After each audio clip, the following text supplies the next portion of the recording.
Well, hello, my name is Jorge Garzon, and this is my marine science project. Well, there are many important parts of the aquatic ecology, but I believe the estuaries have an important role in this ecosystem. Why? Well, estuaries are partially enclosed body of water where the river meets the sea. In this part, many fishes come to grow and to reproduce. Because it's high in nutrients for this project, I decided to make a video talking about four different types of estuaries. The Tampa Bay estuary, the Great Lake estuary, which is found in Canada. The other estuary is Derwent, and the last one is the Florida Bay. Of course, I will go in depth of every estuary. The first one I would like to talk about is the Tampa Bay estuary. It's the Florida's largest open water estuary. It stretches about 398 square miles at high tide. But it's not only that. It supports one of the world's most productive natural systems. Stories like Tampa Bay, where salt water from the sea and fresh water from the rivers and upland meets are nurseries from yorkfish, shrimp, and crabs. More than 70% of all fish, shellfish, crustaceans spend some critical stage of their development in this. Nature's water protected from the larger predators that swim in the open sea. But not everything is wonderful as usual. As but not everything is wonderful. As usually, humans tend to destroy things, and this story has been polluted for decades. But the bright side of this nightmare is that after decades of pollution, Tampa Bay is coming back to life. Again, as someone is positioned as the shimmering economic and environmental centerpiece of the Brabant Southwest Florida region.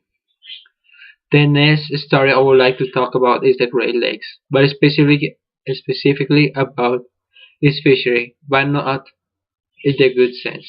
Since a lot of fish is found in this part and pollution is working in also in this. This is not great for the story at all. The Great Lakes fishery consists of a blend of native and introduced species, some of which are regularly restocked. Common catches include trout, salmon, walleye, perch, and whitefish. A smallmouth bass, steelhead, and brown trout. The greatest commercial fishing harvests were recorded in 1889 and 1899, at about 147 million pounds, which is 67,000 metric tons. Since then, the fishery has been threatened on three fronts: overfishing, pollution, and non-native invasive species. Recent years have has seen major resurgence as walleye fishery recovery. Like every trout pollutions become more self-sustaining in the Lake Superior, as the salmon fisheries develop in the lake. Ontario fisheries researchers estimate that 70% to 40% of the salmon and trout population in the lakes, Michigan, Huron, and Ontario are now self-reproducing, creating improved habitat, water quality, and swimming conditions. There one is the other story that I would like to discuss about. The Derwent story stems from the rural river town of New Norfolk, south of the Iron Plot Lighthouse. The story is a new. What we recognize today is the Derwent story was formed between 6,500 and 30,000 years ago, when the sea level was flooding a river.